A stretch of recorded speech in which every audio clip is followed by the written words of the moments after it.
Got Your Back Pod Stream is brought to you by Mr. Dirk. From casual wear to suits and formals, Mr. Dirk helps you find the perfect fit with the right look for any occasion. Step up your wardrobe at mrdirk.com.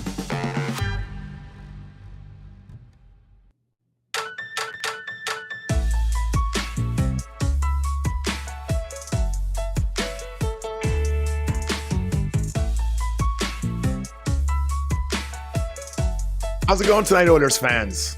What a exciting game, exciting third period, let's say. The Oilers win in OT 3-2. The question I'm getting from everyone, what was he doing out there? Who? Connor Brown. I've said who? That's right, Connor Brown, out in overtime, is the hero of the night. Welcome into the Got Your Back podcast, brought to you by our good buddies at Play Alberta, the official gambling partner of all major Alberta teams. Whoever you cheer for, even the Flames, Play Alberta is cheering you on. Bet on your favorites, get in on odds boosts, and make game time more interesting. Deposit today. Deposit today and get a $50 free bet with code GYB02. Visit playalberta.ca. I'm Jason Strudwick. Ryan Rashog is off at apparently a World Championship of Catan, Travelers of Catan World Championship. Over 9 people are participating. Over 9 people. This is a World Championship, people. Don't be hard on them. Obviously, tonight I'm at home in the home office for Adrenaline Diesel. Now with an online store for all your diesel truck part needs, check out adrenalinediesel.ca. So we got myself again. Ryan Rashog is off on the Travelers of Catan World Championship with over 9 contestants, the largest ever gathering of that group of people. And Rob Brown and of course Zoob's with us, guys. How are we doing tonight? I'm doing good. I'm doing well. How about you, Brent? Oilers win. We're all at home tucked in because it's too cold to be anywhere else. And we're not playing Settlers of Catan, so it's a good night for us. What I call it, Travelers of Catan? You were calling it Travelers, but maybe that's the name of the tournament. Who knows? Yeah. Well, when 9 people travel from international, it's an international tournament, guys, for the Travelers of. Well, I mean, 8 of them are from Sherwood Park. 8 are from Sherwood Park. The host is from Banff, so they're from all over.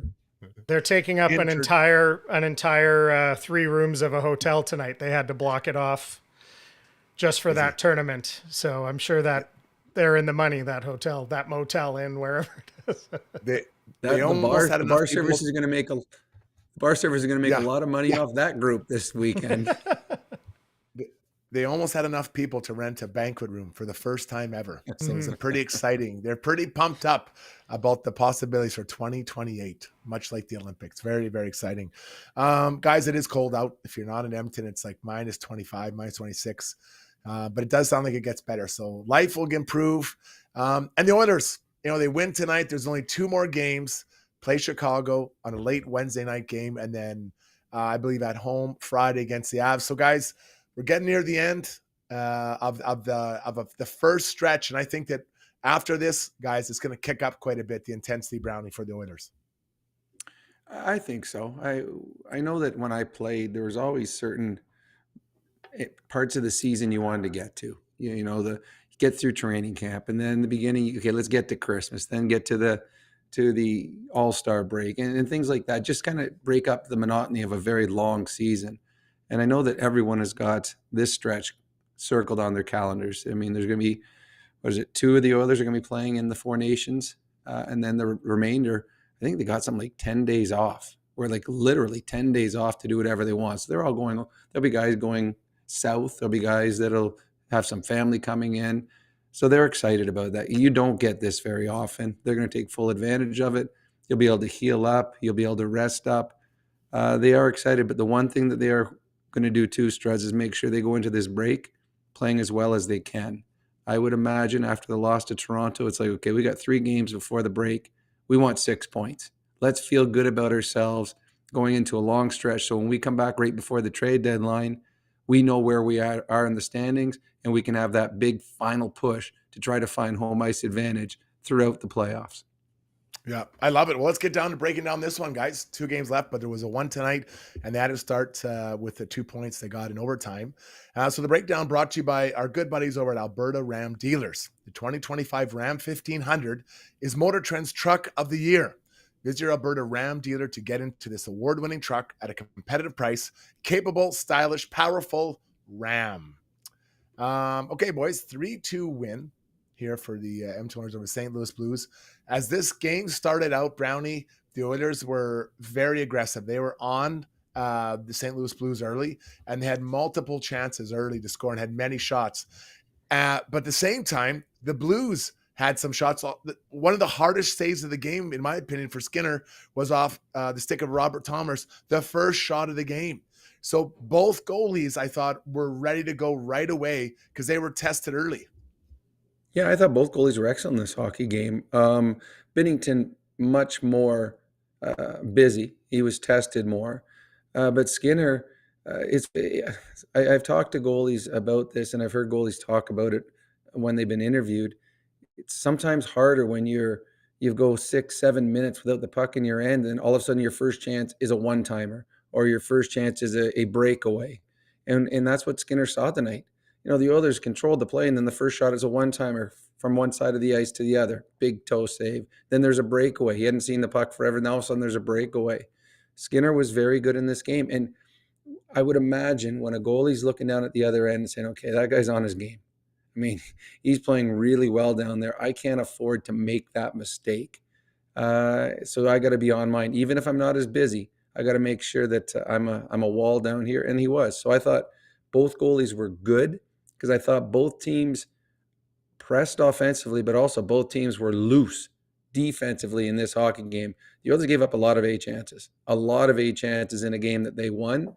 So there was a lot of positives in this game, but there are some things that the Edmonton Oilers want to clean up as they move forward. It feels like as we go, we've gone through, I don't know if it's been a week, 10 days, maybe 2 weeks. There's been a lot of games where we've talked about the Oilers just, for the most part, doing a pretty good job, but some bigger giveaways or opportunities for other team to score, like to use your word, like defensive breakdowns that we're not used to seeing or that we've grown accustomed not doing, especially the second half and into the playoffs of last year. And I really think that this reset is a good time for them. I think that it's hard to keep that focus the whole year of being that tight defensively, continue to be defensively. Even the first chance of the night, the puck kind of comes in to the left of Skinner, gets pushed to Bushnevich, who kind of is, and Bouchard and Ekholm, they don't really know who to take.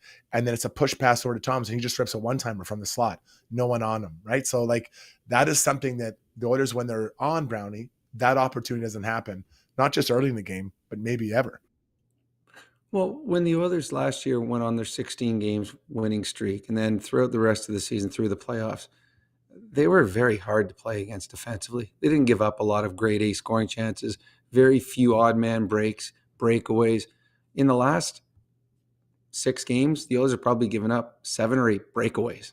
The Oilers don't, Connor McDavid's the fastest player in the world with the puck on a stick, and no one's even close.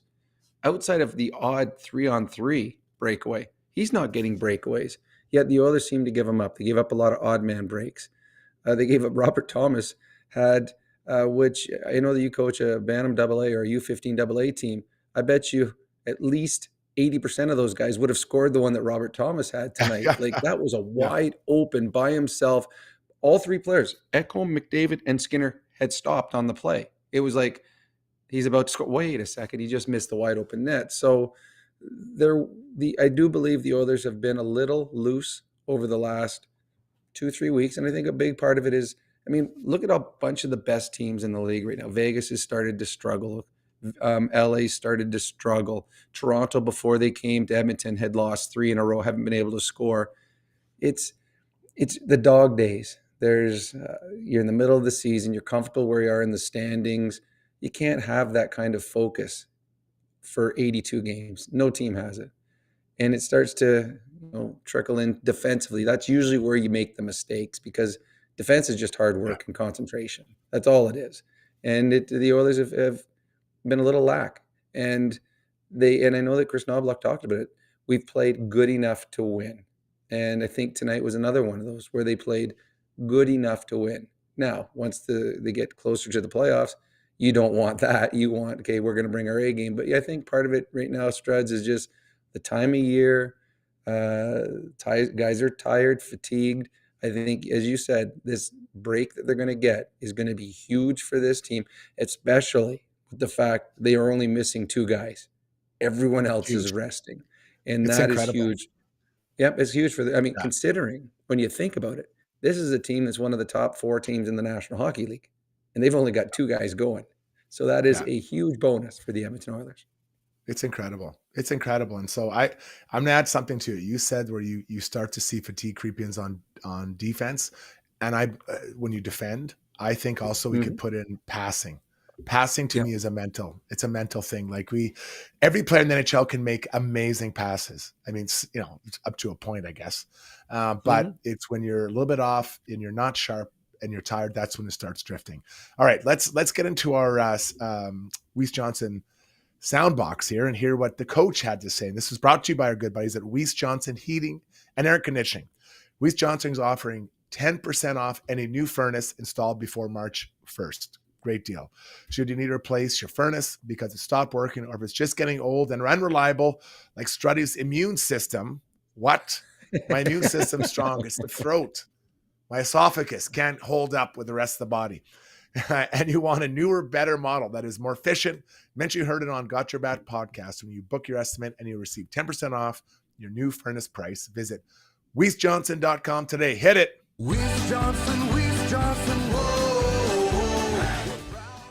Yeah, every time my throat starts getting better, I'm on the ice like 3 times a day and it just gets hammered. So not drunk, just gets hammered as far as it's not going very well. So let's hear from the coach, Knobloch. Now they were in a hurry to get out of there.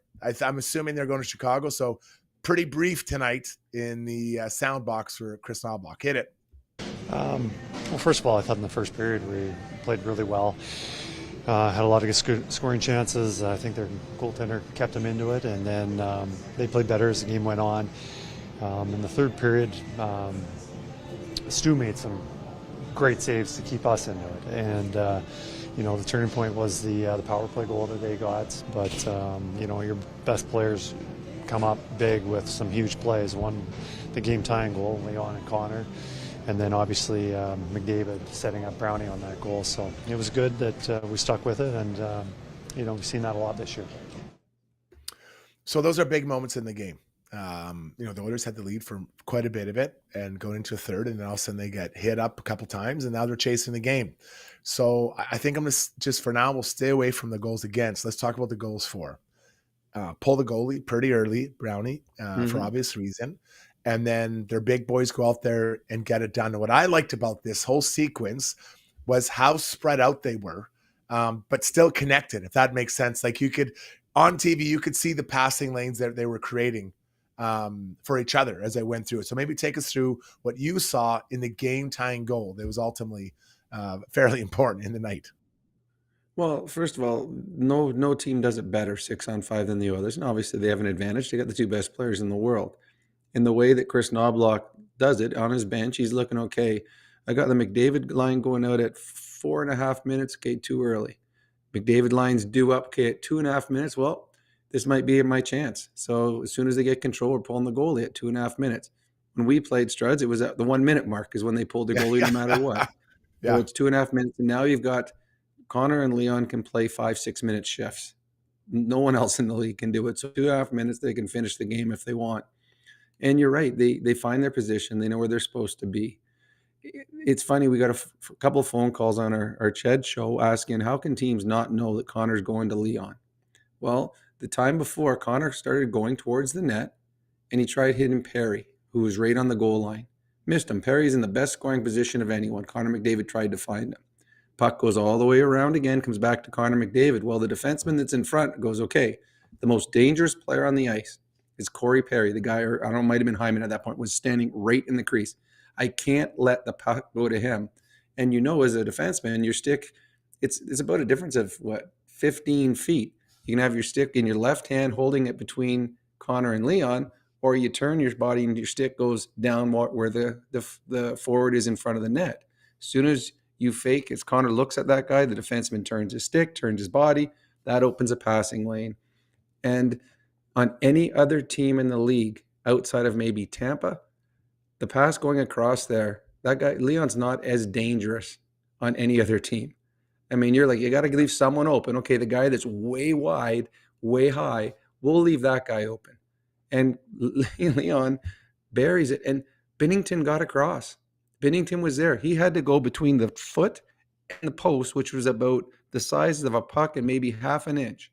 And if Leon misses that spot, Binnington have it. So Connor sold the play in front because he did it just before. Leon found the passing lane, and then Leon just was quiet.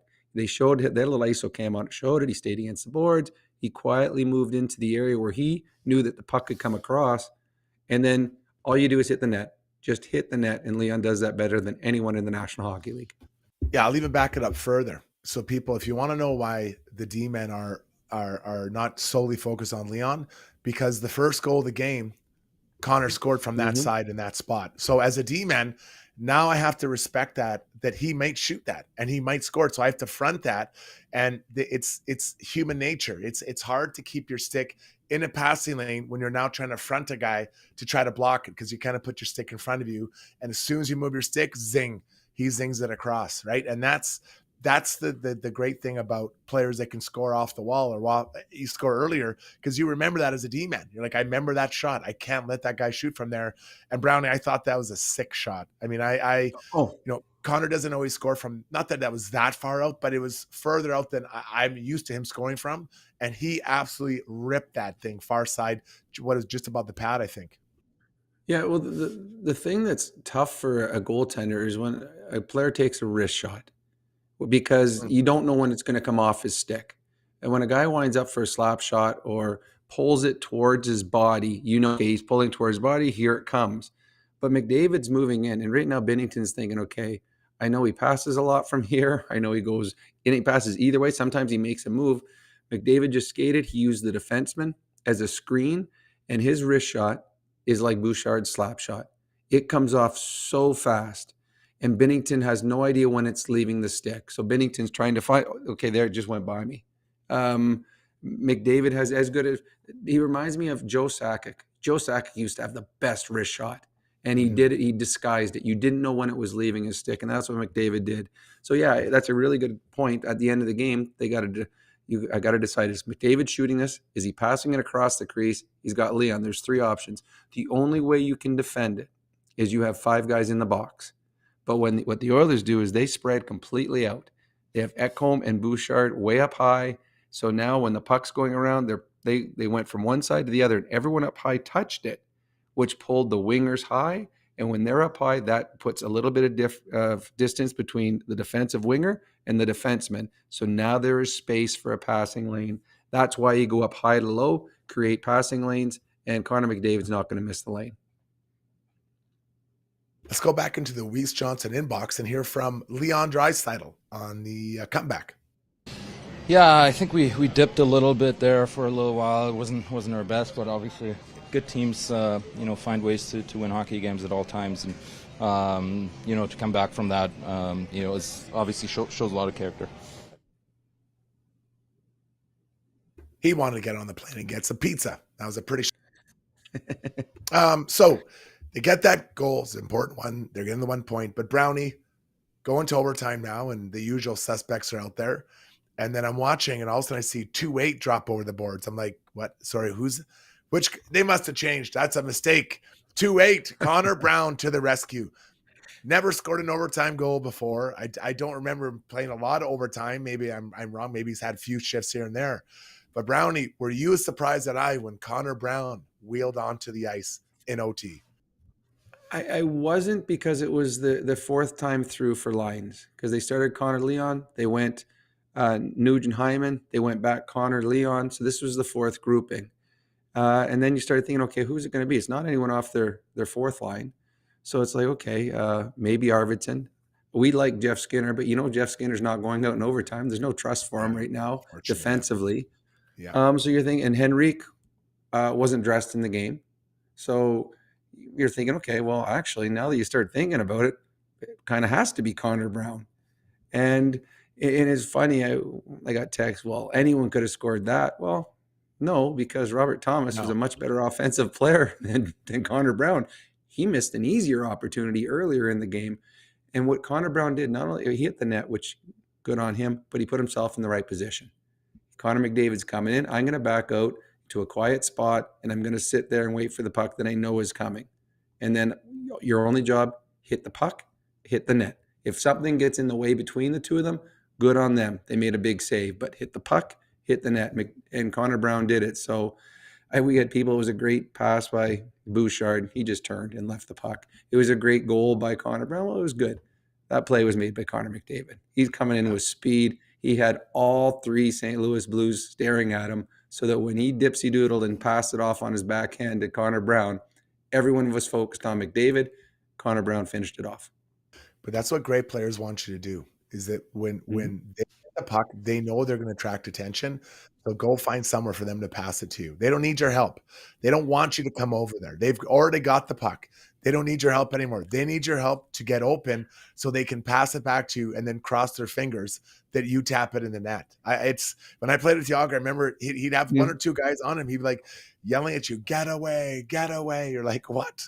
It's like, get away. He doesn't want you around there. You're just taking up space. So just get away. And that's what Connor does. They want two guys on them. That's what they want, because as soon as the second guy comes, that means somebody is wide open. So the Blues were in trouble when Connor McDavid picked the puck up in full speed, because all three of them are standing still. You're hoping that the puck bobbles on him, because I'm not going to be able to stop him. I am completely standing still. And he just made a really nice play. His hands, he's got the fastest feet in the National Hockey League. He also has the fastest hands. Like, you think, I'm going to poke check, and all of a sudden, it's around your stick, and okay, wait a second, where did that go? So I thought McDavid was excellent in this hockey game. To me, this game was the reason the Oilers won is their superstars played like superstars tonight. And when they had their chances, they buried it, and the St. Louis best players weren't able to. I love it. Let's go one more time back to the Weiss Johnson inbox and hear from Leon about the hero of the night, Connor Brown. Yeah, he was good. Brownie always plays well for us. He's a great player, and it's nice for guys like that to get rewarded in big moments. Man, a few words, but he nailed it. Absolutely nailed it. And I think it's really important, Brownie, to see guys that aren't usual heroes scoring goals for this team and feel good. Connor Brown had gone a while without scoring. He had a really nice run. But, this can maybe get him going. Maybe gets another point or two over the next game or two before the break, and he goes in feeling really good about himself, because now he has 2 points in 3 games rather than whatever he's been on for struggling lately. Well, in all honesty, he doesn't need a point in the next 2 games. He just scored an overtime winner for the first time in his career. That's going to feel good for a little while. He can live on that. So there's still lots I want to get to in takeaways, but between now and then, let's get into our poll for the night. And Relentless Players. So Zub, you want to do the poll right now? Sure, let's do it. Okay, let's get to our YouTube poll, brought to you by our good buddies at DeBoer's Golf Shop and Fitting Center. It's coming. Don't worry. This is just going to pass. The weather's going to pass. Are you fired up yet for another upcoming golf season? New 2025 equipment from TaylorMade, Ping, and Callaway are arriving at DeBoer's. Get ahead of the fitting rush and schedule your appointment today. Located at 5311 99th Street in Edmonton. Interesting poll. I'm sure this will bring out the best in all of our listeners on the pod. A big stream tonight. Thanks for tuning in. Yeah, really big number, and lots of people in the stream last night. There's still lots of Stu Skinner debate. I know we're going to talk about him, I think, a little bit more in takeaways. But there was this discussion of, there were some people saying they feel like Stu Skinner's a top 10 goalie. And there were some people saying, okay, put that up, put the poll up, top 10. We've modified it a little bit, give people an opportunity just to voice their opinion of the starters in the National Hockey League. Where do you think, in your opinion, people on the stream, where does Stu Skinner rank? And as we have 4 options, we broke the 32 up into 4. So you can say you think he's in the 1 to 8 category, in the 9 to 16, in the 17 to 24, or in the 25 to 32 category of starters. So it's 4 quarters, and take your spot and let us know in the stream. I mean, the opinions have been pretty strong, but we'll kind of see what the overall number comes out like for people here joining us live on the chat tonight. Brownie, where do you settle in this discussion? I have him on 8 to 16. Yeah. I think he'd be in the 8 to 16 spot. Yeah, I've got him in there as well. I think that this is how I'm building my case. You have to look at the body of work he's had over the last number of years. There'd be very few goalies in the NHL that have as many series, participated in as many series as Stu Skinner has. His experience has been building. He's ready to go. I think he's ready to go for this big run. And I do think that not making Team Canada, I think he'll use that as motivation to continue to, grow and improve as a player. But that's a lot of hockey this kid's played at a young age. No, I look at the fact too, Struds. He lost 2-1 in Game 7 last year. I mean, he played well in Game 7. There was only 2 goalies in that game. He was one of them. So are there better goalies in the NHL? Absolutely there are. But for what's available, I mean, I'm not sure you're going to find anything better out there right now available than what you got in Stuart Skinner, who has proven when he went to Game 7 of Stanley Cup Finals last year, he's capable of helping this team win a Stanley Cup. Zoobs, what do you got him, buddy? I'd probably have him 9 to 16 too, but I'd have him close. I'd have him 50. Like the number that pops into my head is 15. So I'd have him. I think he's kind of, they talked about that Athletic. We had a chat a few weeks back about the Athletic did their goalie rankings and kind of tiered them. And we talked about, I think they said they had Skinner in the top of the 3rd tier, and we all kind of agreed there's some fluctuation there where he could be the bottom of the 2nd tier. So that's kind of where I see him. So the number that pops into my head is 15. So I'm going to put him in, I'm going to vote 9 to 16. Love it. All right, let's get into our relentless player of the night now, brought to you by You Can Use Services. 6 unforgettable evenings of laughter and heart at the annual Comedy Nights fundraiser this March.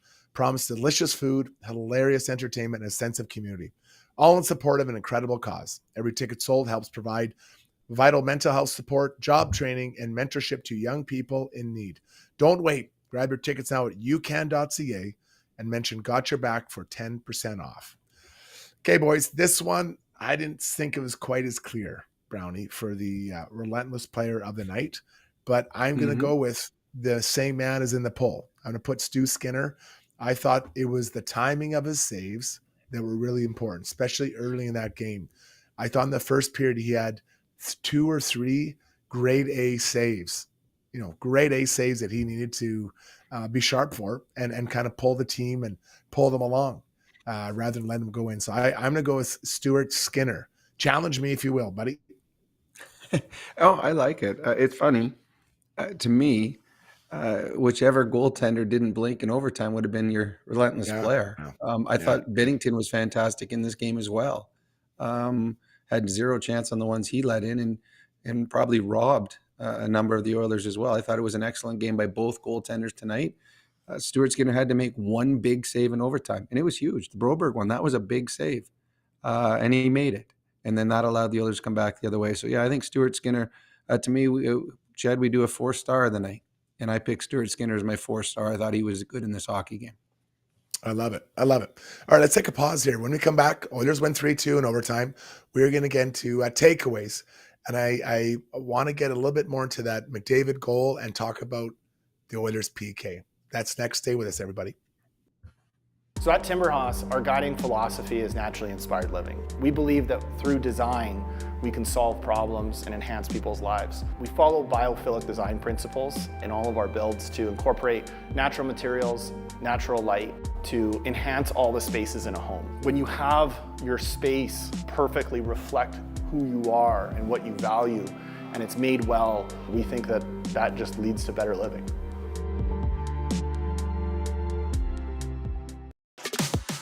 Thinking of that dream vacation? A quick winter escape? Well, flight delays are dreadful. Hospital visits, not fun. Alberta Blue Cross gives you coverage for emergency medical care, cancellations, and lost baggage. Flexibility, reliability, even lounge access or a hotel if the delay is too much. Plus 24/7 travel support ensures you're never left out in the cold. Visit ab.bluecross.ca/travel to learn more.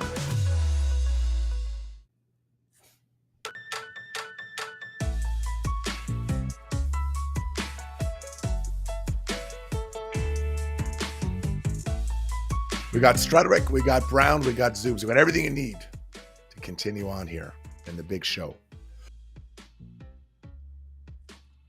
Oilers win 3-2 in overtime.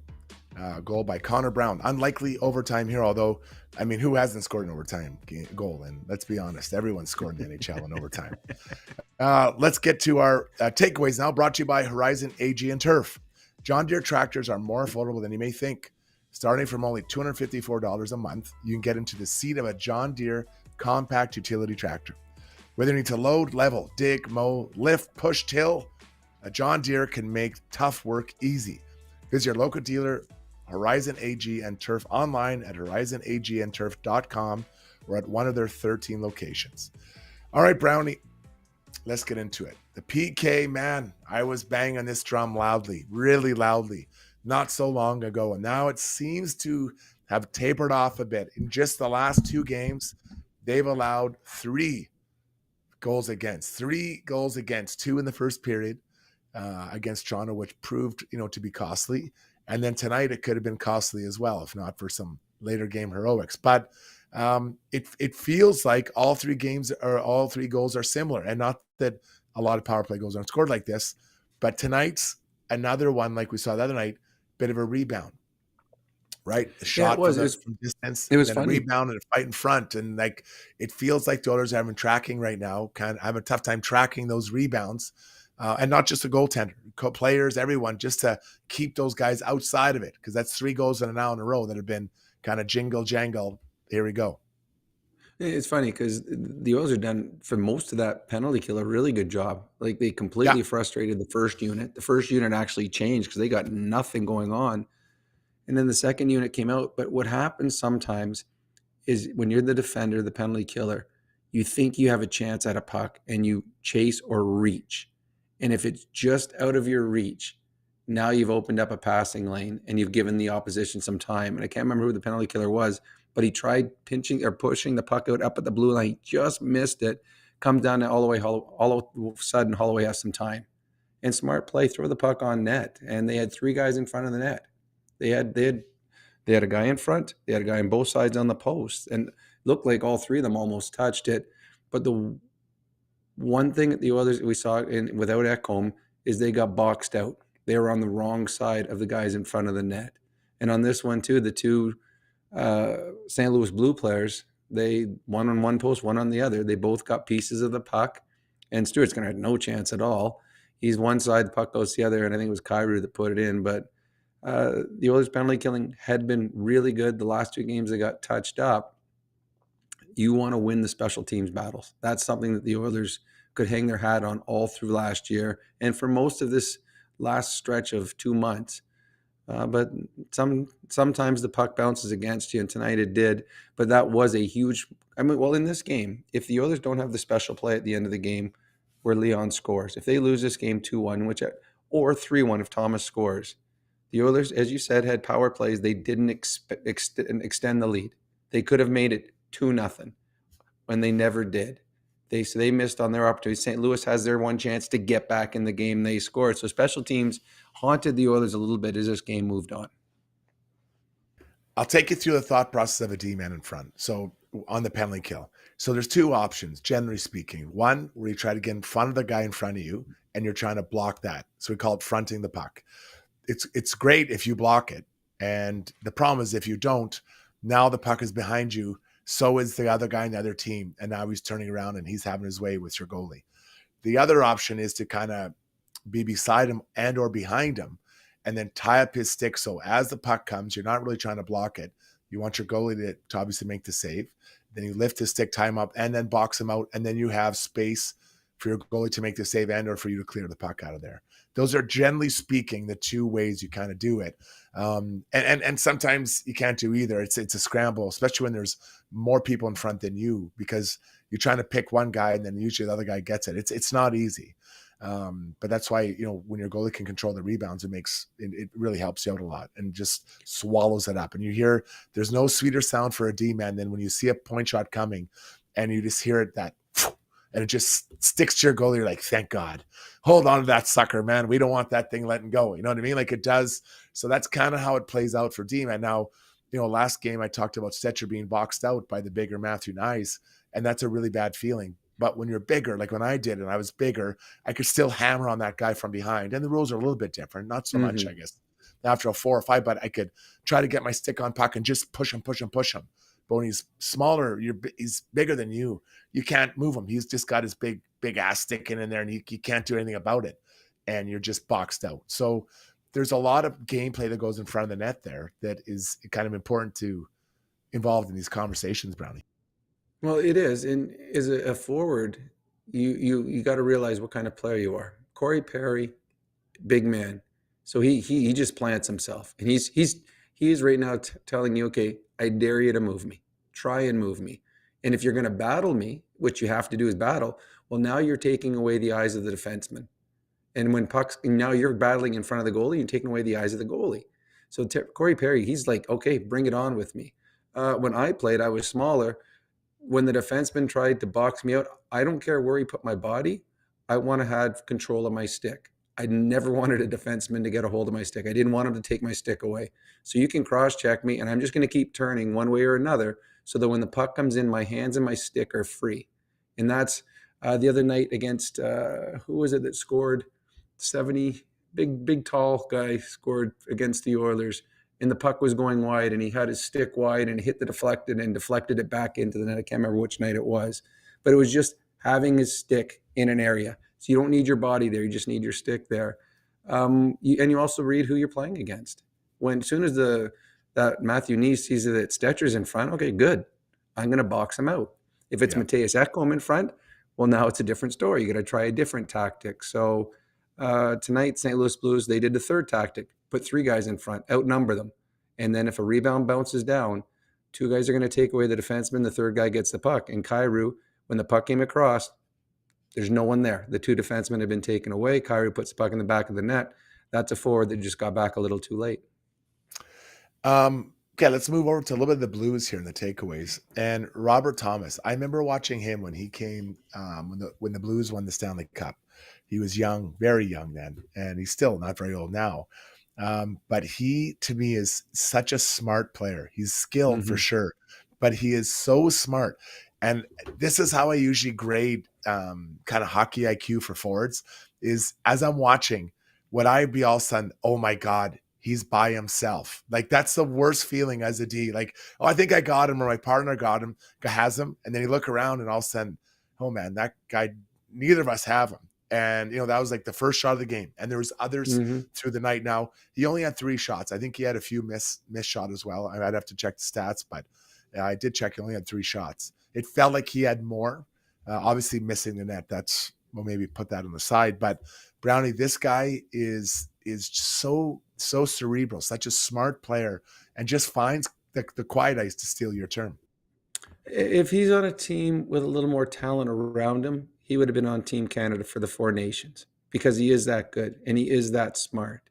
He makes plays. He wins face-offs. He went head-to-head against Connor and Leon tonight and was very good against them throughout the night until the 6-on-5 goal.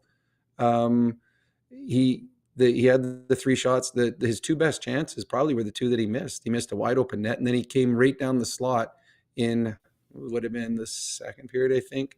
And he just missed. He tried doing a Nugent Hopkins shot where he kind of goes back the opposite direction, just missed the outside of the post. So this was a game that Robert Thomas could have had 5 goals in this hockey game. But no, I agree. He's a fantastic hockey player. Problem for St. Louis is they don't have a lot of depth for scoring. They got Thomas and Kyrou, and they've got them split up on separate lines because they don't have enough depth to have them play together. But he is a fantastic hockey player. The one player I really like tonight, too, Struds, is Colton Parayko. I thought he was excellent in this hockey game. There's been a lot of talk. Some people were surprised, and I was a little surprised when he made Team Canada. I watched him play tonight. He was excellent in this hockey game. You forget how well he moves for a big guy. I think that's what people he's a big guy. He's not that quick. No, he gets around really quick. Like I saw him race. Who was it that he raced? Was it Michael Backlund from the Flames? He beat him up the ice on an overtime situation. And I'm not saying Backlund's Connor McDavid, but he's a pretty fast center. And he beat him up the ice. That's power on a big body like that. Okay, the Oilers roll into Chicago tomorrow, play a game. Any chance they bake up the big guys, split up Connor and Leon tomorrow heading into that game? I wouldn't think so, because right now they're looking at Chicago's lineup and saying, who are you going to play against them? Yeah. The only thing that Chicago does have, and we've seen when they played the Dickinson, is it Dickinson and Foligno are both in Chicago, right? That line has played really well against Connor and Leon in Chicago. If you split them up in Chicago, Chicago doesn't have two forward lines, and they certainly don't have two sets of defensive pairings that can go one against Connor, one against Leon. If there was a team that you could put them on separate lines, this would be the team to do it. The problem right now, and this is what I've been saying for a long time, the Oilers do not have second line wingers. They don't. I think Arvidsson now has gone 12 games without a goal. Podkolzin, 12 games without a goal. They're not goal scorers. Corey Perry is a goal scorer, but he's past his due date for being a second line center on a consistent basis. Jeff Skinner's a goal scorer, but he has not won the trust of the coaching staff. This team is lacking goal scoring. Now, Evander Kane, if he gets healthy and back to where he was, there's your guy. But to me, the trade deadline, that's what they got to look at. But going back to what you said, the Chicago Blackhawks, if the others go on separate lines with those two, I don't think Chicago has anyone that can match them. Having said that, Connor and Leon play together in Chicago. I'm not sure Chicago has anyone that can match that line alone on the back end. Chicago is a team that is where they are in the standings because really they're not that good a hockey club. Yeah, I put them together. I put them there. Put those two guys, and you can keep Perry there. You can put anyone, and then try to roll four. But that line should really overwhelm somebody, Yes. anybody on that group. Because Connor had 3 points tonight. I should have mentioned that, 1 and 2. And I feel like he's going to start, he might have a hot little run here, be heading into the Four Nations, just kind of get himself prepped up for that. Stu Skinner, I think we identified he had a good game. Obviously, it'll be Pickard tomorrow and then come back with Skinner on Friday night, guys. I think there's no question on that. It's funny. I read an article or someone said Pickard's had a terrible year. The Oilers had to go pick someone up because Pickard's been terrible this year. I'm like, Pickard's been really good as a backup goaltender this year. Tomorrow he gets to play one of the lesser lights in the National Hockey League, but they expect another quality start of Calvin Pickard. And then you finish with a really big, exciting game on Friday. We can't talk about it yet, but really that's the game I'm looking forward to. The Chicago one is just getting in the way to the game that we want to get to, and that's Friday night. 100%. And the Oilers can't get ahead of themselves. Now, I'm glad you brought up Calvin Pickard here. I want to make a point. I talked to a goalie coach that I really respect. And I said, what do you think of Calvin Pickard? I said, this is what I feel. I feel that Calvin is fairly active in the net, and he's pretty busy in there compared to what I would like as a D-man. I liked a calmer goalie.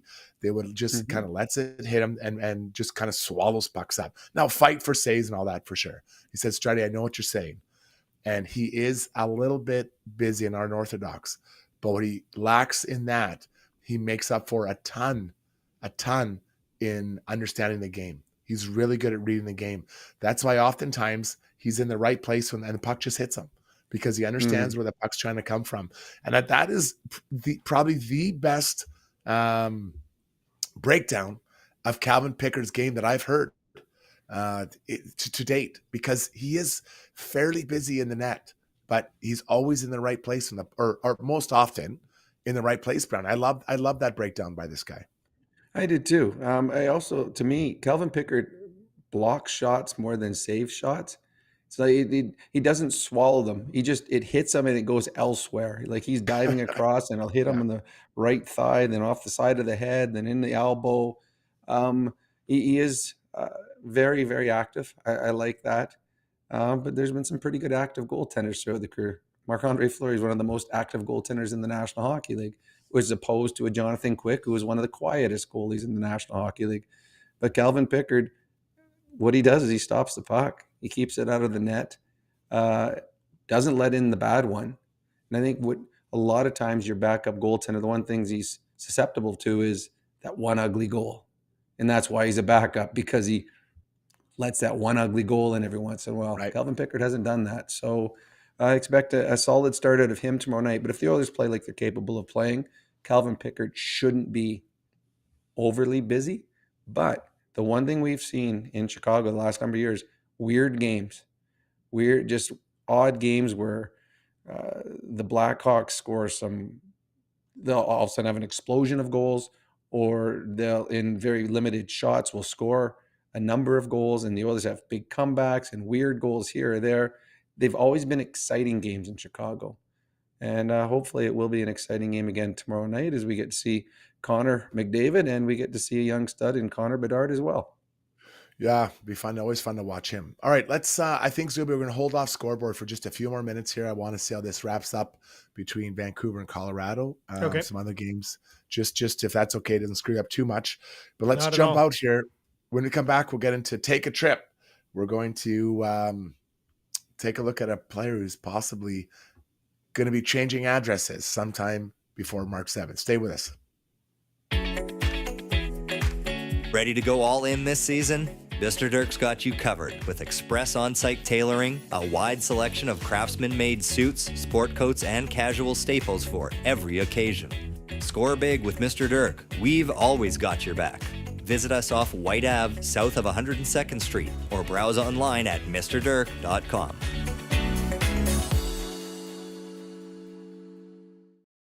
At Gallery Dental, we believe in blending exceptional care with artistry to create the perfect smile for you.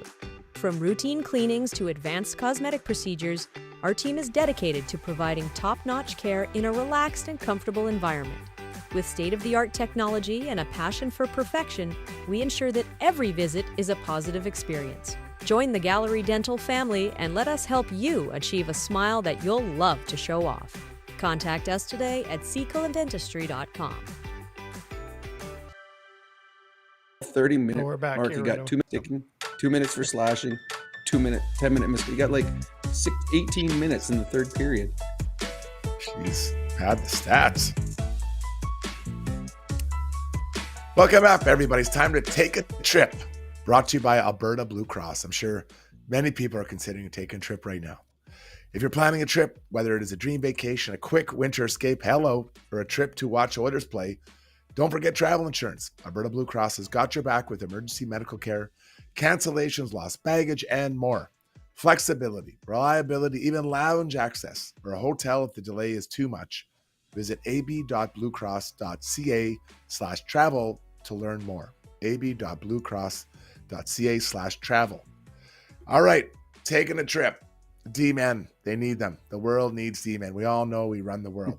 I'm going to go down to Anaheim. Now, this player started out in Seattle. He's now in Anaheim. And I'm talking about Brian Dumoulin. Bigger body, has had some success in the league, winning in Pittsburgh. Only makes $3 million. I believe he was a third rounder for Anaheim to get him out of Seattle. It was I think that was a bit of a salary dump, though, for being honest.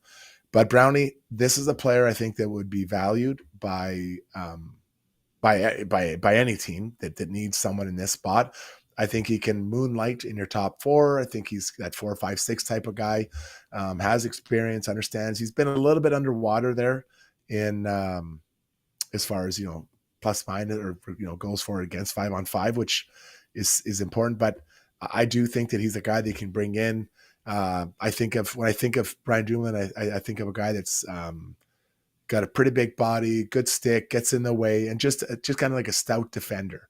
He's not going to blow people up. He's not going to intimidate you, but he's a guy that I think is valued, will be valued by other teams as they start sniffing around trades. So I think Anaheim's great, but he won't be there March 8th. The only thing with him, I believe he has another year left on his contract. So I think he's got the remainder. I thought he had 3 years. I think this is year 2 of it. I could be wrong. You can check. You might be right. I'm sorry. I'll take a look right now, buddy. You take a look, and I'll drag this. I'll drag this out. No. I believe I think he's got an extra year left, but he's a big defenseman. He's 6'3", 6'4", but he doesn't play that way. I think his career high in penalty minutes is 30 penalty minutes. So he's not a physical guy. He's not a point guy. His career high is like 25 points. He's about a 20-point-a-year guy. But he's solid. He's won 2 Stanley Cups. He's got I think close to 800 games played. So he's been around a while. He'd make a team better. And I think, to me, he'd be like a number 5 that, you're right, could step in if you need him in the top 4. But if he's in your third pairing, you got a big body that gets in the way, can move the puck, and has been in big games before. So he won't be overwhelmed in the moment. So did you check? Because you haven't. No, he. This is it. This is it. I This thought is I last looked year, at then that before. Yeah, Okay, 'cause then I this tried. is a lot more attractive.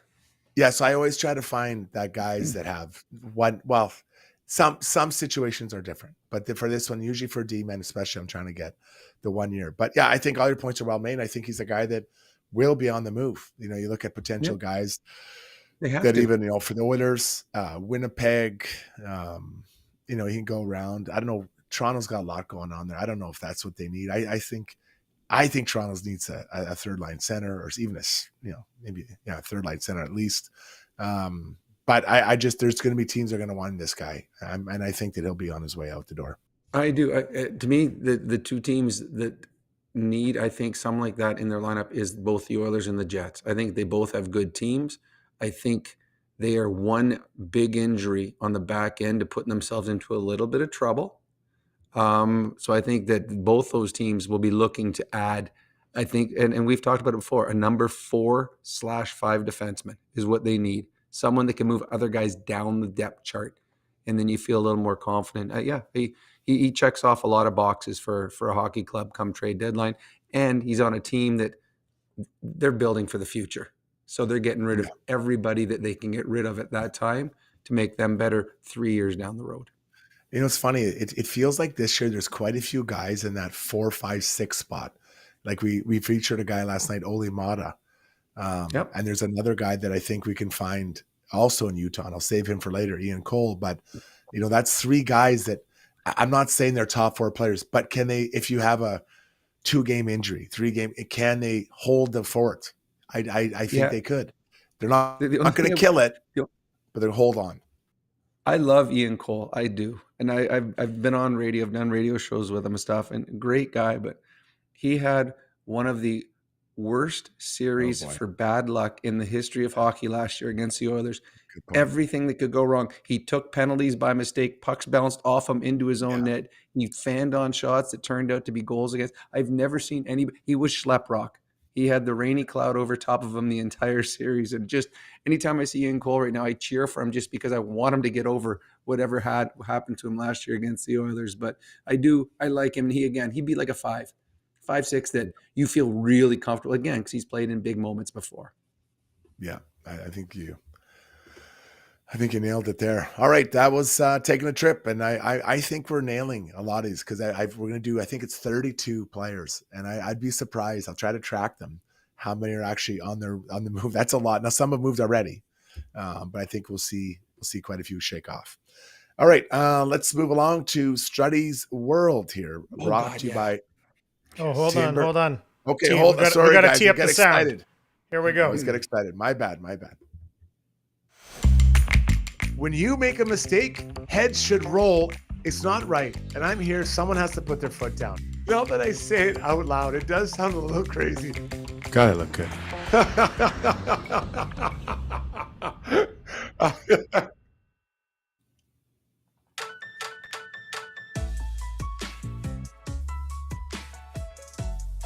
All right, this brings a smile to Brownie's face every time he hears that this segment's brought to you by our good buddies at Timber House Developments.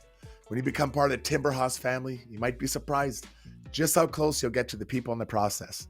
Most builder will try to keep the customers at arm's length once the build starts, not Timber House. Stop by anytime. They have amazing coffee. You're the most important person in the home building process, and will be treated as such. Visit timberhouse.ca. Okay, guys, blockbuster deal. Blockbuster. I'm still reeling from the ramifications of Saturday night when we're doing our podcast. Then all of a sudden I saw the insiders in the NBA say that Luka Doncic had been traded for, amongst other players, Anthony Davis of the Lakers. And it's incredible. You see trades. Like we saw some big trades in NHL, like JT Miller got traded. And there's a couple of days it kind of trickles on. Mikko Rantanen, I think that's still going to leave some PTSD for Avs fans, but it kind of moved on. But this Luka Doncic trade, every day it gets more and more interesting, right? Because now there's rumors coming out he wasn't in shape, or they didn't want to pay him the big deal. If other people are talking about how maybe they're trying to get a new arena, and they didn't want to have to have this success with this, and they thought they'd go down, so they didn't take draft picks or a lot of talent back. They want to go down, and I don't know what the right answer is. But the NBA now, the trade deadline is just a couple days away, and it feels like everyone is on alert. Every star player, if that guy can get traded, everyone. I've heard KD, I've heard LeBron, I've heard Giannis, I've heard all the top players are all out there. They're all out there. Now, whether it happens, I'm not sure. But when Luka gets traded, Brownie, it really opens your eyes. I don't know if you saw it. My son is a huge NBA fan. Ben loves basketball. He knows all these players. Yeah. He knows what's going on. I'm not. I enjoy watching, but I don't know it as well. But my son sent me this clip, and it was the Portland Winterhawks. That's junior hockey. It was the Portland Trailblazers. It showed them during a game when one of them went by the scorer's table, and the scorer guy said, "Hey, did you see this trade?" And he went back and told the guys on the bench. And all of the players on the bench are gathering around. No, that's not true. And they're all looking up at disbelief. And then they're looking into the stands and they're trying to talk to people who have phones up there. They were shocked and they all start laughing like, oh my God. It just showed in the middle of a basketball game, the players on the bench were absolutely stunned that this happened. But I mean, I played in an era when Wayne Gretzky got traded. And I remember when Gretzky got traded, we're like, yeah, no, it didn't happen. That's the best in the world. So the day Gretzky got traded, I think was open season that anyone could get traded. But yes, Luka, he was an everyday, like outside the fact that he was 106 feet tall, he was just a guy who was out of shape, didn't look as coordinated as all these other guys, yet was the best in the world at what he did, outside, of course, of Shea, the great Canadian who was going to win the MVP this year. But Luka was like, he's everyday man. And for him to be moving on at 25 years old, you're like, wow, this doesn't. But any of the conspiracy theorists are like, LA, that's where you want your superstars. Guess what? LeBron's about to be done. Let's bring in the next big superstar. And it'll be interesting to see what goes on from here. But yes, it was. My son is still shocked by this trade. Yeah. Imagine in 1988 if there was social media. The reverberation would have been crazy about the Wayne Gretzky trade. I still have PTSD from that one. Absolutely crazy. Crazy. All right, that was Struddy's World. Now hit the music for everyone's favorite time. That's right, everybody. Gather around. Turn the radio up. Time for Brownie Points, brought to you by Hamel's Premium Jerky. If you need a unique idea for your team or school's next fundraiser, Hamel's can help your organization raise money by customizing a variety of options of their world-famous jerky. With over 13 flavors and an all-new jerky and pepperoni bundle, there's something for everyone. Only for the month of February, buy 2 pounds of jerky for $70 and get a free bonus 1/4 pound mystery flavor pack. And as always, free shipping Alberta-wide. For more details, visit albertajerky.com. Brownie, take it away, my old friend. Well, let's start with 909 brownie points to Stuart Skinner. He wasn't as busy in his end as Binnington was in the other end, but he had an excellent hockey game. His 909 save percentage, I don't think really shows some of the high-quality saves that he had to make in this game. Chris Knobloch talked about it. In the third period, when St. Louis started putting the pressure on, he made a couple big saves to allow the Oilers to stay within one. So Stuart Skinner, excellent in this hockey game. I got 4 brownie points to the 4 Nation Cup Team Canada players, both Binnington and Parayko. Both slight surprises. Certainly Parayko was. I thought both were outstanding in this hockey game. They were fantastic. That bodes well going forward. And you throw the 3rd Team Canada player in, Connor McDavid, who was the best player on the ice tonight. Connor, with Parayko and Binnington next week, will be representing Team Canada. They go from St. Louis Blues to Canadian players that we're going to be cheering for. I got 21. Now, this is either 21 or 22 because I've got differing reports, but it had been 21 or 22 games since Connor Brown last scored. So Connor Brown gets some brownie points. What a way to break through after a long dry spout by scoring a game-winning overtime goal. Good on Connor Brown. I got six brownie points to the Oilers' 6-on-5 goalie. Pulled work of art. They are the best team in the National Hockey League when they pull the goalie. Now, it's been back-to-back games. They scored 6 on 5. The one against Toronto was called back because the shoelace or the skate lace of the goal, Klingberg was offside, but that's back-to-back games. They have scored almost identical goals. Anytime the Oilers are within one in the last 3 minutes of the hockey game, I feel confident that we're going into overtime. And this last one, I just picked up on Twitter because while you were doing Struddy's World, this came across the wire. I'm not shocked by this at all, but 100 brownie points to our good buddy Schauger, who was able to monopolize wood and clay and then acquired the ports needed to move their share of resources and has been named and crowned champion of the non-romantic couples trip Settler of Catan nonstop extravaganza in Banff, Alberta. So congratulations to our buddy Schauger, who outwitted, outsmarted, and outbored everybody else in Banff tonight. All 9 people. Congrats. That's exciting. I that's a bomb to be dropping at this time. So congrats to him and his family. This is almost as big as the Luca thing on Saturday night. Right in the middle of our podcast, we heard about Schauger, who instead of being in a bar drinking on a date with his wife, is playing Settlers of Catan in a room with 2 double beds with 6 other couples. That way more fun. And I'm glad that we were able to share that with everyone here tonight. Tough to carry on after that news. Tough to carry on, but that's what we do here. So thanks, great brownie points. And yeah, you know what? It's nice for guys like Brown. Connor Brown, I'm so happy he scored that goal. Like you need those touches. You need those goals to feel good about yourself. Buys you a lot of goodwill for sure within your own 2 ears. That was brownie points. Let's shift gears now. And I hate to do this, but I've got to go. A D-man I'm going to cover, and I know it won't be popular. Core Blue Liners, brought to you by HSC Core Services. If you're a small to medium-sized business, HSC Core has your back when it comes to health and safety compliance. From creating and managing a tailored health and safety program that meets all legislation and core requirements, HSC Core supports clients' operations every step of the way. Visit www.hsccore.com. That's HSECore.com for more info. You know what, Brownie? Philip Broberg had to do it, guys. I mean, I can't remember how many times I was asked about this player. I think since I became a broadcaster, I got more random texts from people, hits on Twitter, Facebook, my AOL account. What do you think of Philip Broberg? And when I think of Philip Broberg, the first thing that comes to my mind every time is his skating. That is number one, top of the list. His skating is really good. It's elite. He gets around the ice, especially on that big body. He skates very, very well. So his game is built off his skating, and we saw it tonight. I don't have to go through his stats. We all know what he is, but what I saw tonight, and I've seen him do more, I feel, this year than he has. Well, he didn't play a lot of the Oilers.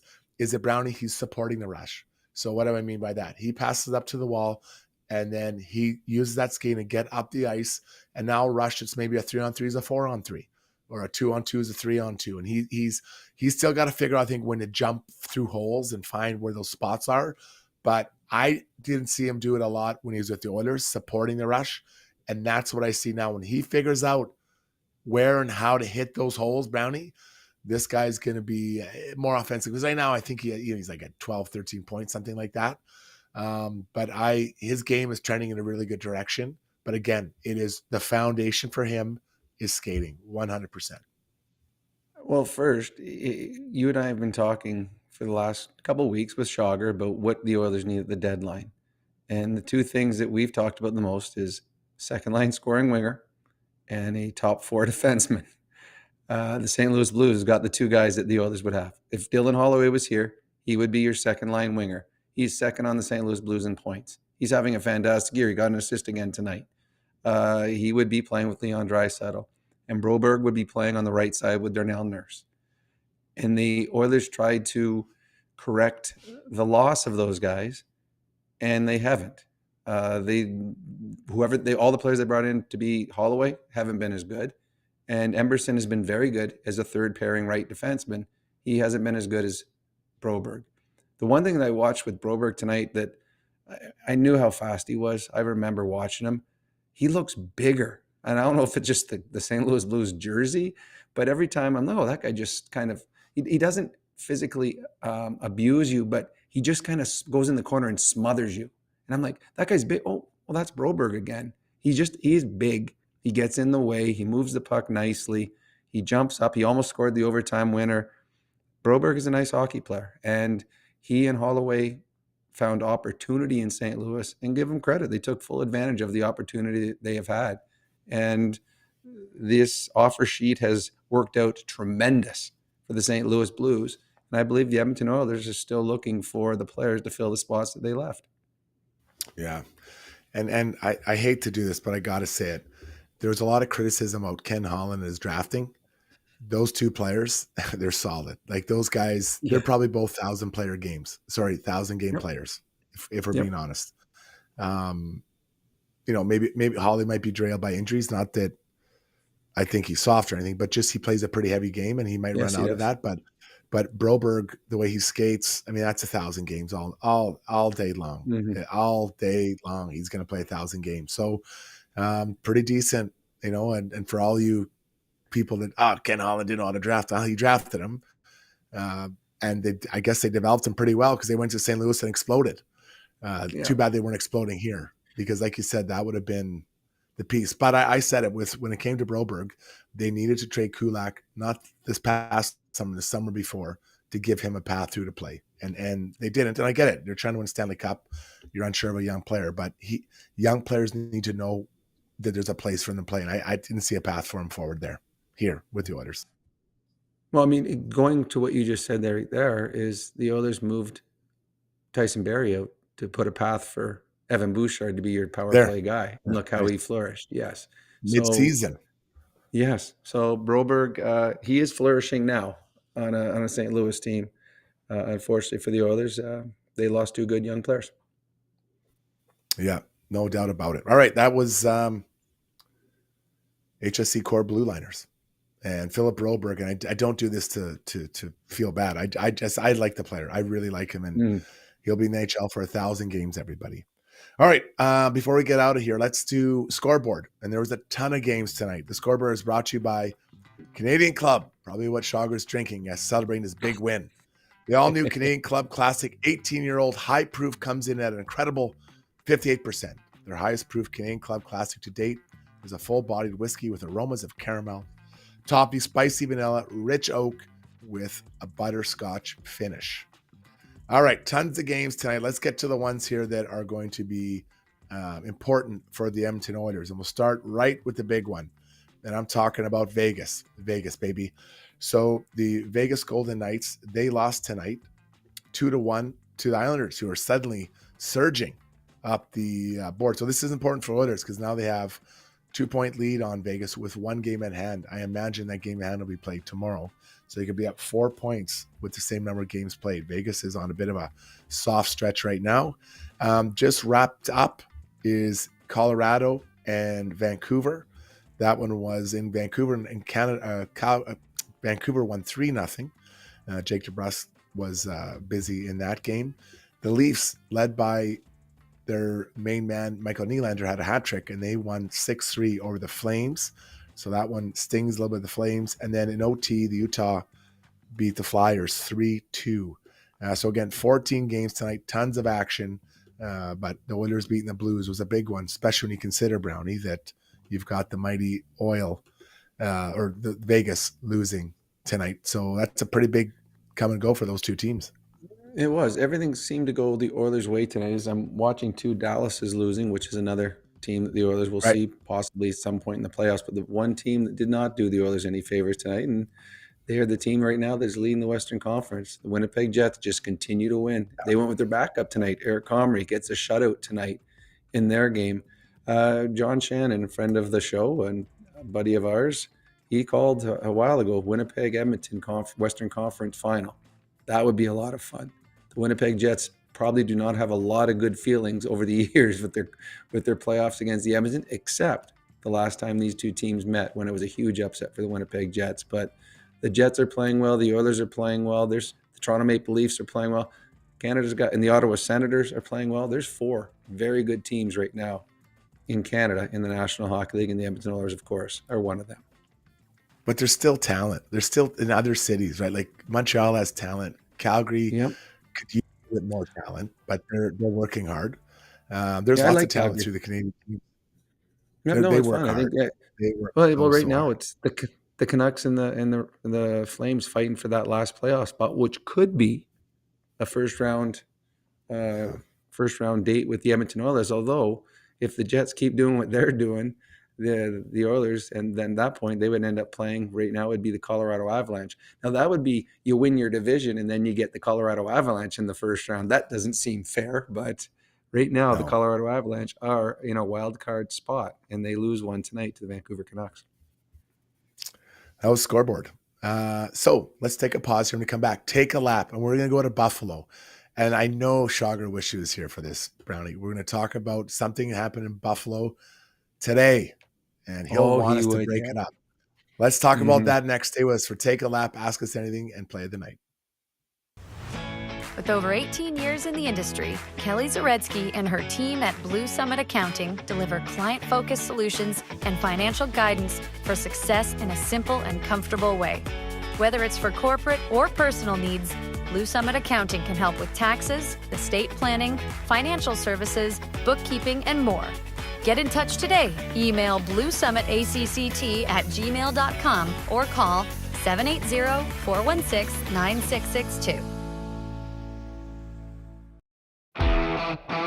Specializing in heavy-duty commercial truck powertrain repair, performance, tuning, and part sales, Adrenaline Diesel's professional team is ready to assist you with all of your needs, from the simplest oil changes to engine conversions, overhauls, and engine modifications. Featuring an all-new online parts store and machine shop to manufacture, replicate, or repair parts, visit adrenalinediesel.ca.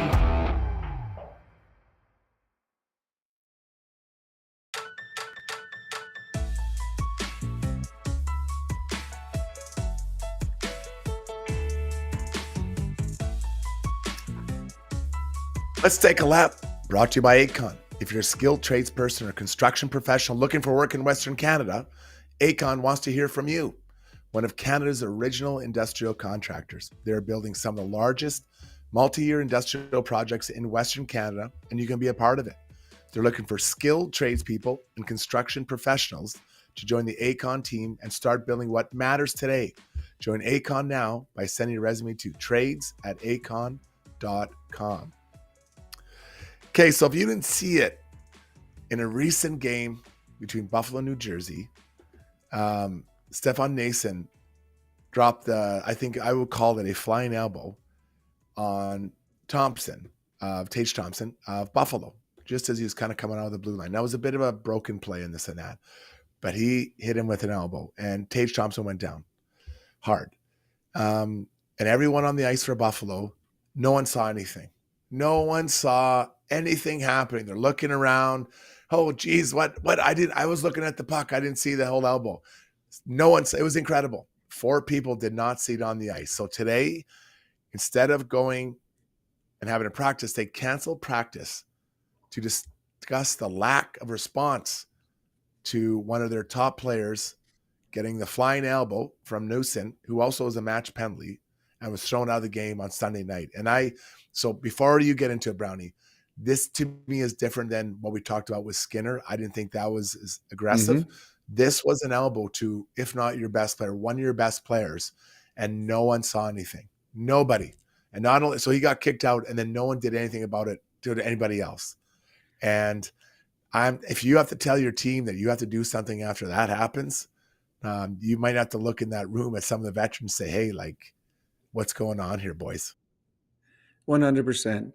I know the one that Shagar got really mad at you and I was the what's the guy's name for Boston?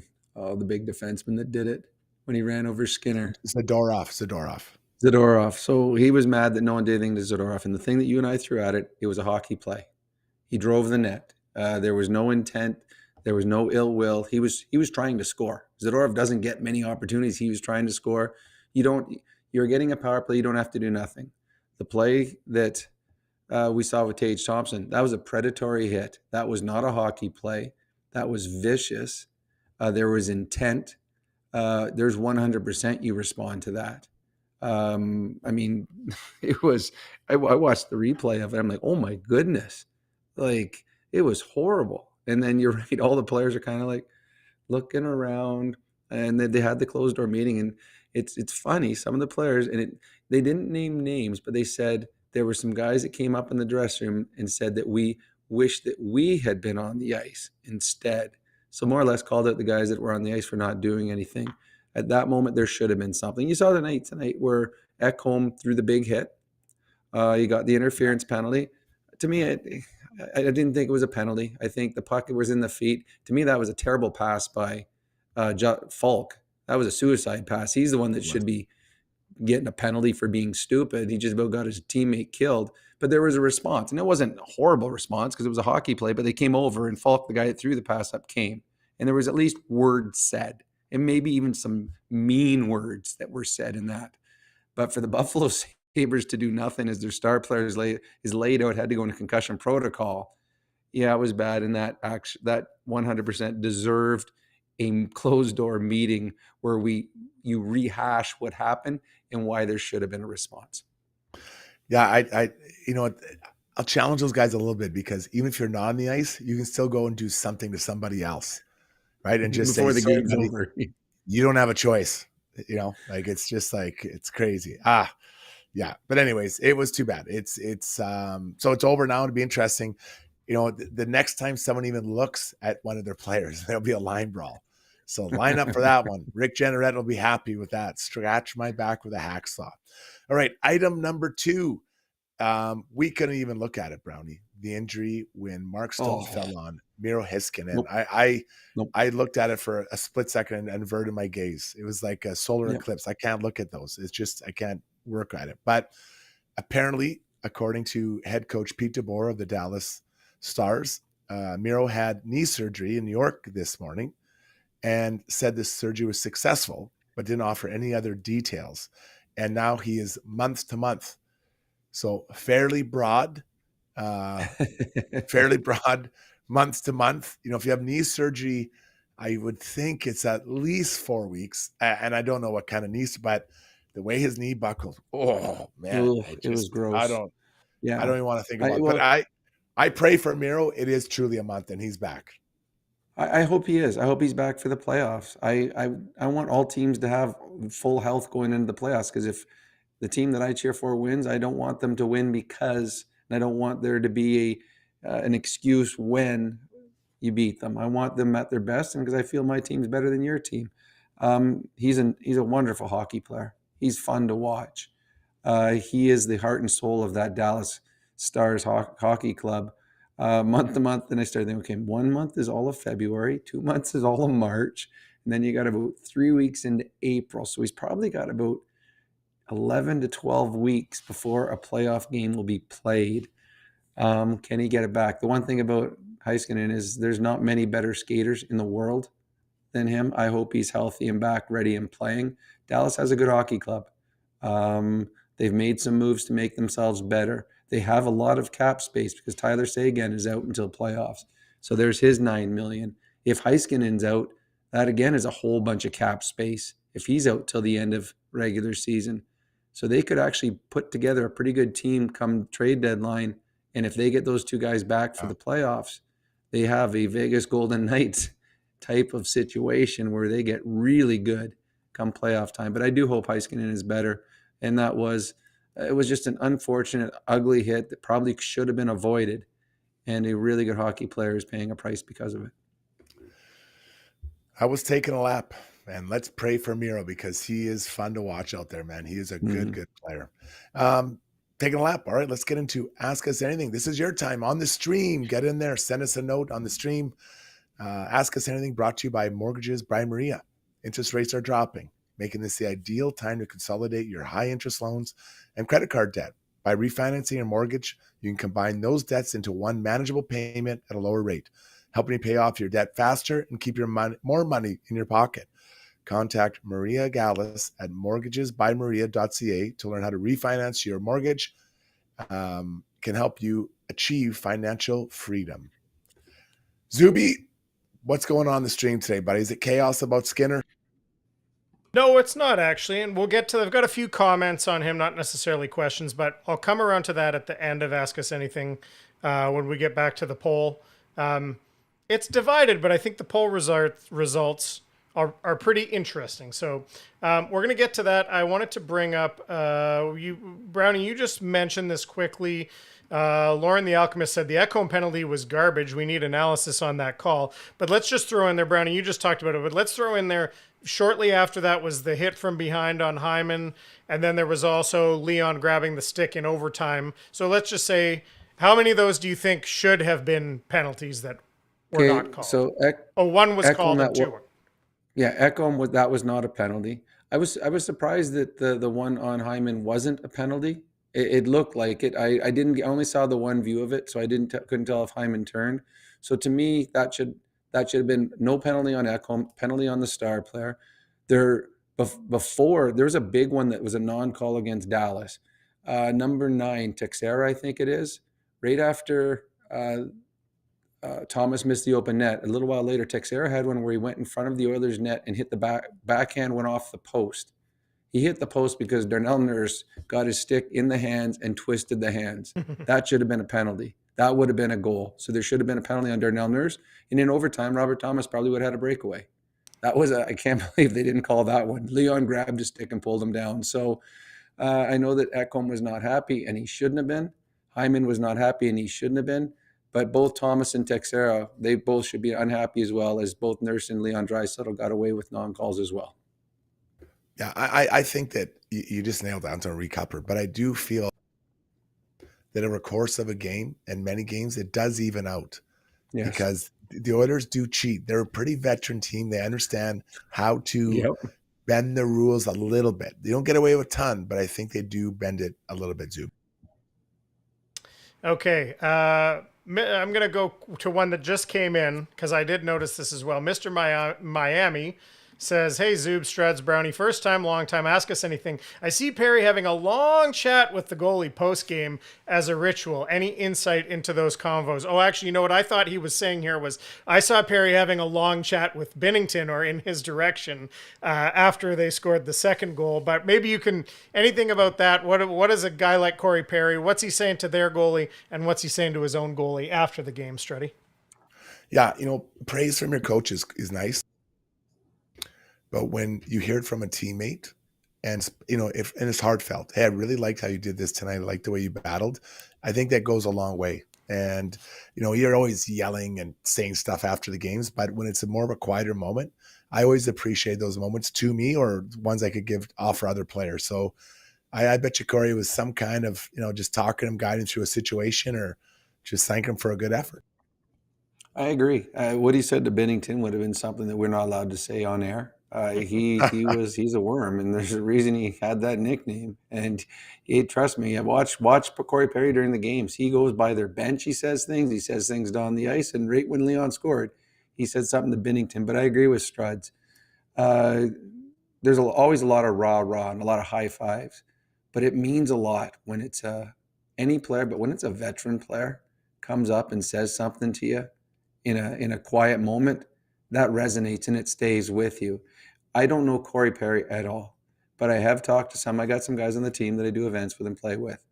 They were apprehensive when they signed him just because of playing against him and the kind of player he was.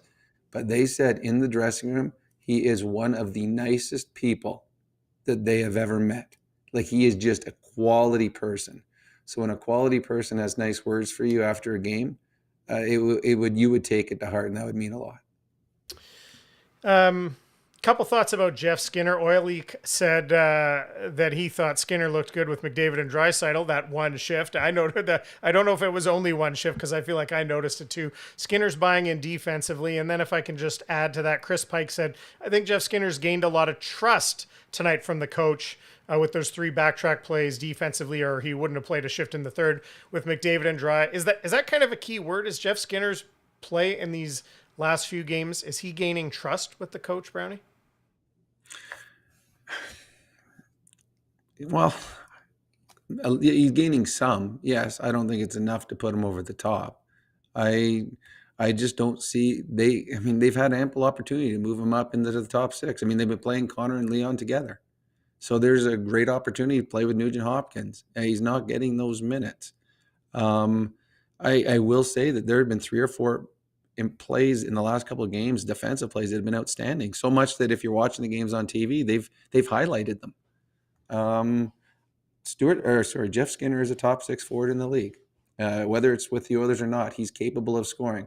He's got more goals than all of the other guys. So, and he's not doing it with big minutes or playing with top players. So, all he can do, and Struds, you know more as well as I do, you just got to go out there and do all the right things in practice, all the right things in games. You keep your head down, you work hard, and you hope at some point someone takes notice. Yeah, I'm with you. I want to believe that before they go away on the break, the big man Knob's going to say, listen, I'm going to give you a chance when we come back. You've been playing better. You've been playing more attention to detail. You're going to get a chance. And because he is, I think it's noticeable his effort away from the puck is a lot more. And we saw a back check, what was it, about a week ago, really hard at home. Like I think as a coach, you have to reward when someone's moving more towards the way you want them to play. Having said that, Connor Brown went out in overtime. It wasn't Jeff Skinner. Yeah, no, I understand that, but it's you got to get. I just got to believe he's going to give him a chance at some point. They have to give him a chance because he could be a solution. So I'll leave it there. But I don't know. I'm not betting a lot on it, but I feel like he's moving closer to where they want him. All right. T-Man chimes in, says Pod's throwing the puck up the middle all night reeks of confidence stuff. We already established, even when he was playing with Leon exclusively, that there weren't a ton of goals, but his overall play we liked. Brownie, you've talked a lot about Paul Coles, and I'll let you go first on this one. Do you think his confidence is suffering right now? Well, if it was me, it would a bit. I mean, you had a long stretch where everything was positive. You're playing every night. There's never a doubt you're going to be on the second line. And if they put the 2 stars together, well, you're going to be playing with Nuge and Hyman or something along that line. To get 7 minutes last game wasn't as noticeable in tonight's game. Again, great story, Podkolzin. Love everything about his game, other than the fact that the offensive prowess isn't there. I don't think he's a second line player. I think he's a good third line player that does all the little things. But when you're a younger player and things aren't going right, you try to be noticed. And sometimes you try too hard and you start making plays that you don't normally make. And when you don't normally make them, there's a reason why, because they're the wrong plays. And sometimes you get yourself into more trouble. We've seen Evan Bouchard do it. And now we saw Jeff Skinner at the beginning of the season do it. You're trying to make something out of nothing when your strength of your game is simple. And I think Podkolzin's got a little bit away from that. Puck management is the word I'd use, right? Like just the right choice at the right time. No one's expecting you to light the league up, but do the right thing every shift. Like I look at Connor Brown and Janmark. You know, players have off nights, off moments, but for the most part, though, and Henrique, you know, they do the right thing, shift after shift after shift after shift, and that's what is expected of players in that situation. Yep.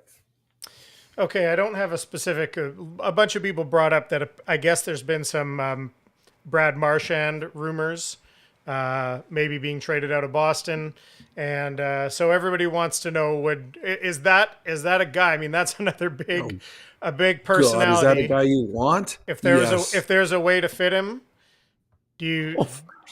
Yeah. Yes. No question. Oh God, yeah. No question. He wherever he goes, that team is better because of him. He's a winner. He plays the game hard. He scores. He hits. He's a rat. Well, yeah. Every team wants Brad Marchand on their team. There's a reason he's playing. He's a guy on Team Canada, and he'll be on their first or second line. This guy's he's a star in this league. I don't know where he's going to fit with his contract. I don't know why the Boston Bruins would want to get rid of Brad Marchand, but there will be a long lineup of teams if Brad Marchand, Struds is available. Can you imagine Brad Marchand playing with Leon Draisaitl? how would that be for your second line? Yeah, there's no doubt. I'd be like, yes, that's because not only the skill, but just the desire. And he would cut his own nose off just to win a period. Oh, Not even a that would game. take a while, though. That would take a while. It'd be a big saw. But no, and he brings swagger. Yeah, I think that I wouldn't even hesitate to investigate what that would look like. And the one thing, if that ever happened, though, Zuby, that's a trade that's going, I would imagine, to the Western Conference. If the Boston Bruins are hanging around in the East, he's got to be going out west. But oh God, Brad Marchand, that gets you excited thinking about a player like that on your team. Okay, last one, and then we'll get to some of the stuff about the poll. My buddy Gord Parch here says, I think the Oilers forwards need to do some shooting drills over the break, learn how to pick some corners. Been hitting way too many jersey crests this year. I was thinking, when the Oilers were down 2-1 tonight and way out shooting them and largely outplaying St. Louis, if they had lost that game, the narrative again was going to be not finishing and lack of secondary scoring. Is that still a problem for them? I mean, that wasn't the result, but is that still one of the bigger issues for this team right now, Struds? We just had a team come through, the Toronto Maple Leafs, that had lost 3 games in a row and they'd only scored 3 goals during that time. So I think goal production goes up and down. I still feel comfortable what this group can do. You look at the D, they can contribute. I think that obviously the top guys can get it done. And then the group in the middle and the bottom, I think there is the ability to score goals, although they haven't been doing it maybe as much as like Brownie. Yeah, well, you also got to look at the Oilers. Their top players play a lot. They play entire power plays. They play most of the 4-on-4. They play most of the 3-on-3. There's a lot of guys on this team that don't get a lot of opportunities offensively. The Oilers' best line starts almost every face-off in the offensive zone. This is a team that relies heavy on their top 4 guys to score goals, and they're quite successful with it. I do believe if the Oilers want to win a Stanley Cup, it's best if they break up Connor and Leon for parts of the playoff stretches. But to do that, I think they need someone that can score to play with Leon Draisaitl. I don't think they have that right now, unless Evander Kane comes back healthy. I think that's something they try to dress in with Skinner and Arvidsson. Arvidsson, there's a lot of good things about his game, but he's got 0 goals in his last 12. I think he's got 2 goals in his last 20-some games. So it's not there for him. But they as Chris Knobloch said a little while ago, a couple games ago, we're finding ways to win. That's what they're doing. They're playing just well enough to win. And I think tonight was another one of those games. They played well enough to win. And the St. Louis Blues team, as a team on the other end of the spectrum, they found a way to lose. And that's the difference between good teams and bad teams. All right, Zuby. Yeah, that was Ask Us Anything, brought to you by Mortgages by Maria. We're going to jump over and wrap up the DeBoer's Golf Shop and Fitting Center YouTube poll. I'm going to give the results. I have a couple comments that I want to throw to related to the poll, and then I'll let you guys have the last word, and we'll wrap it up. So the poll question tonight was, in your opinion, polling the fans here, where does Stu Skinner rank among the NHL's starting goalies? 9-16, that group of 8 came in first place by a lot, 60% of the vote. 17-24 at 19%, 1-8, 15%. That's high. That's a lot higher than I was expecting. And only 3% have him in 25-32. Now, there's no right or wrong here in this poll, but I do think it's an interesting perspective that we know the people who are let's call them anti-Stu Skinner, who don't think he can take this team to the promised land. I mean, we've got 75% are putting Stu Skinner in the top half. And to me, that's probably good enough goaltending to certainly still to contend. If that were the case. Let me just get to a couple quick questions here, or a couple of comments. Lebowski said he's average, doesn't steal games, but you could argue he's lost a handful. I think that's fair enough. Neil Garrity said, I don't think Stu's lateral movement is his problem. I think he has trouble reading plays. Hopefully that comes from experience. That was just a little bit of insight that I kind of agreed with, something I see with him. And then Andrew Lamouche says, I think it's fair to say that Stu has played okay and has struggled. He does need to elevate, though. That's where I was going to kind of put this back to you guys. Is Stu Skinner good enough where he is right now, or does he need to notch things up a little bit here in the stretch and into the playoffs for the Oilers to win a championship? We saw tonight. I mean, he was good enough tonight to win them a championship. I think some people got to realize too that there's teams out there that have, let's throw teams that have better goalies, like the Winnipeg Jets, the Dallas Stars, New York Rangers. You know what they don't have? They don't have Connor and Leon. I mean, you're not going to have an all-star at every position. You only have so much money you can spend. The others spending $2.6 million or something like that on Stuart Skinner. Yeah. They can't get a $12 million goalie. They can't have a Hellebuyck on their team. They have Skinner because this is how it fits in their pay structure. They decided that having the two best players in the league, paying them the money is better. And I don't disagree with them. And the thing is, everyone that says they can't win a cup with him, he went to Game 7. He played argument. good in Game 7. They lost 2-1. If his team would have scored 2 goals in that game, they would have went into overtime. But his team didn't. So is he good enough to win a Stanley Cup? Yes. Is there better goalies out there in the playoffs? 100% there is. But you got to remember, no other team has Connor and Leon. So every team has something that they're not as good as other teams at. And the others will play teams where the goaltending on the opposition will be better. But I believe Stu Skinner is good enough, and I think the Edmonton Oilers have complete faith that Stu Skinner is good enough to win them a Stanley Cup, Struds. Yeah, I mean, I look at some of the series they had last year, especially round 3 and round 4. 2 of the best goalies in the league, right? Ottinger and Bobrovsky. And he hung in there with him, right? Like, I think he hung in there with him. So, you know, I get it. I get everyone wants to put Grant Fuhr in there, you know, from 1987. I get it. Grant was amazing. But Stu is a good goalie. Is he the best in the league? No, but there's only so many of those elite goalies, and they do cost a lot of money. I believe Stu can get it done because he's been there so many times already into the playoffs.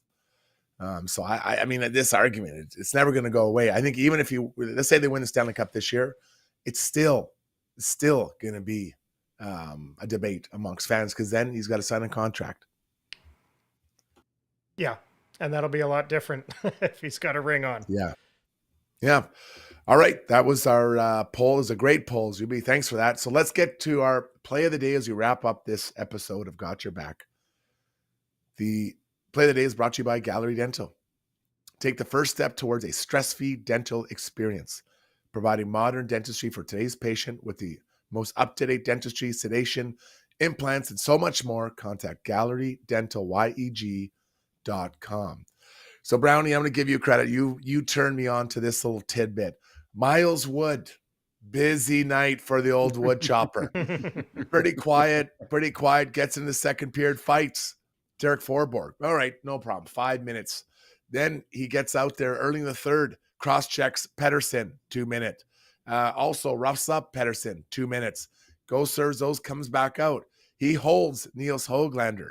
Then he slashes Linus Karlsson. And in the same exchange, he gets a misconduct. So he wraps up 23 minutes of penalties for the night. That is a busy night for anyone, boys, as we get rocking. Congrats, Miles Wood, the wood chopper Wood.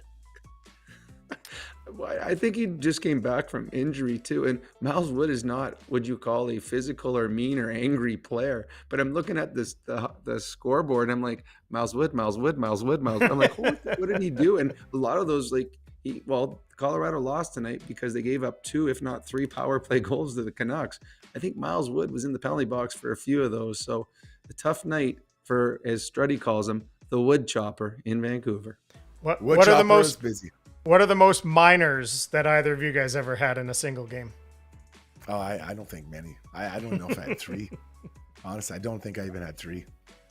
Yeah. Oh, I had 2. Wish. I had 2. I had 2 in Quebec City once. I got a penalty. Went to the penalty box. We were winning 2-0. Went to the penalty box. They scored. Coach said, no, come out of the penalty box. Stay out there. Off the face off. The guy cross-checked me. So I cross-checked him back. They only called me. Went back to the penalty box. They scored again. I did not see the ice the rest of the night. I've never seen a coach madder in my whole life than this guy was at me. 2 penalties with 10 seconds apart, 2 goals against. So that was good night. I would have been the play of the night. Struddy, you would have called me play of the night. On that I'd have one. loved to It was hammer you a on that long. It was a long flight home after that. Didn't even have the chance to get the third one if you wanted to. No. All right, everybody, let's wrap it up. Thank you, everyone, for tuning in. We had a great stream tonight. Oilers victory 3-2 in overtime with a unlikely hero, Connor Brown, getting it done. Thanks to everyone who listened. Brownie, thanks to you. And, of course, Zuby. If you like what you hear, give us a like. Maybe tell a friend. That's how we keep growing this bad boy. So, boys, thank you. We'll do it again tomorrow night. I believe Shagar will be back celebrating his Settlers of the Travelers of Catan championship with 9 other people. International championship. All right, boys. That's it. Good night, everybody. And we'll talk to you tomorrow night. Thanks for tuning in. Bye-bye. Good night.